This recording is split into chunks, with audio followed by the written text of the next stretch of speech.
Toyota and the auto industry are on the road to an electric future. As we accelerate, some are making bold predictions about how fast and easy this transformation will be. Toyota's position is clear. Our goal is to reduce carbon emissions as much as possible, as soon as possible. Toyota offers consumers a choice of electrified options that fit their needs and budgets, including hybrids, plug-in hybrids, hydrogen fuel cells, and battery electric vehicles or BEVs. Some people disagree with our approach. They insist that battery electric vehicles are the only solution. But the reality is that making batteries and charging BEVs is extraordinarily challenging. Like any transformation, the road ahead will be bumpy, with twists and turns that we can't predict now. This is why we think new emissions regulations proposed by the EPA are unrealistic. Multiple BEVs have been on the market for more than a decade, yet last year, less than 6% of new cars sold in the U.S. were battery electric vehicles. But the new EPA rules would essentially require a dramatic and unprecedented increase in BEVs. By 2032, which is less than a decade from now, EPA says nearly 70% of vehicles sold would have to be fully battery electric. That's more than 10 times the market share of BEVs today. In the past, automakers could meet EPA rules by making changes inside the vehicle with better fuel efficiency and emission reduction technologies, or by making the vehicle smaller or lighter weight. But compliance with the new rules depends on factors outside the vehicle and outside the control of the auto industry. Let's start with the critical minerals to make batteries: lithium, cobalt, manganese, nickel, and graphite.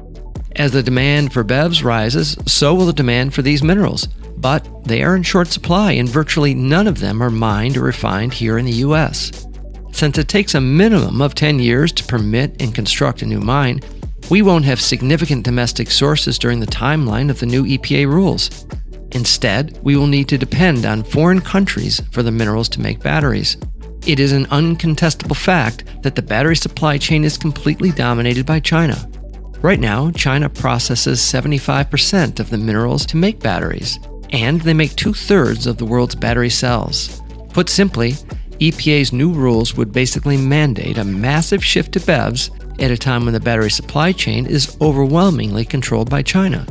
Given the scarce supply of minerals to make batteries, Toyota believes we should optimize how they're used. Imagine a wheelbarrow with 500 pounds of these minerals. That's enough to make one long-range BEV. It would take one gas vehicle off the road, reducing carbon emissions by about 3.7 tons a year.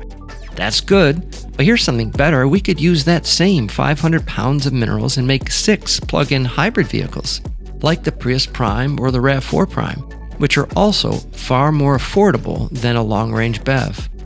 By removing 6 gas vehicles from the road, carbon emissions would be reduced by about 20 tons a year. Even better, we could make 90 hybrids, removing 90 gas vehicles from the road and eliminating 138 tons of emissions a year. That's 37 times more carbon reduction from the same wheelbarrow of minerals than putting them all in one BEV. Next, let's talk about the charging infrastructure. Today, there are about 135,000 public EV charging stations, and the government will be spending $7.5 billion to build 500,000 more. But experts say that more than 2 million chargers will be needed. That means that 400 new chargers need to be built every day, 7 days a week, for the next 7 years to meet the dramatic increase of BEVs proposed by the EPA. And let's not forget about the consumer. According to Gallup, 40% of U.S. adults are currently unwilling to even consider switching from gas to an electric vehicle. The transformation to an electric vehicle future won't happen overnight. There are real challenges that can't just be swept aside. They can be solved over time, but we need to make smart decisions now. That's where Toyota's approach comes in. Toyota believes that by providing choices to consumers, we can reduce more carbon more quickly than by only offering BEVs. Toyota has a long history of reducing carbon emissions thanks to our pioneering hybrid technology. Globally, Toyota has sold over 23.8 million hybrids, which is the equivalent carbon reduction of 7 million BEVs. 3 hybrids reduce as much carbon as one battery electric vehicle. Yet the proposed EPA regulations treat a hybrid vehicle the same as one with just an internal combustion engine, while ignoring the significant carbon generated in battery production and charging. That doesn't make sense. A hybrid battery requires about 1% of the critical minerals of a long-range BEV. They don't require chargers, don't stress the electrical grid, don't depend on foreign supply chains for materials, and don't force drivers to change driving habits. We believe that BEVs will play a vital role in reducing carbon long-term, which is why we are offering a growing number of them. But until we have a reliable supply chain and extensive charging infrastructure, BEVs are simply not a total solution. We know how critical it is to reduce as much carbon as possible as soon as possible. And the best way to do that is by offering diverse choices today so everyone can contribute toward a cleaner tomorrow.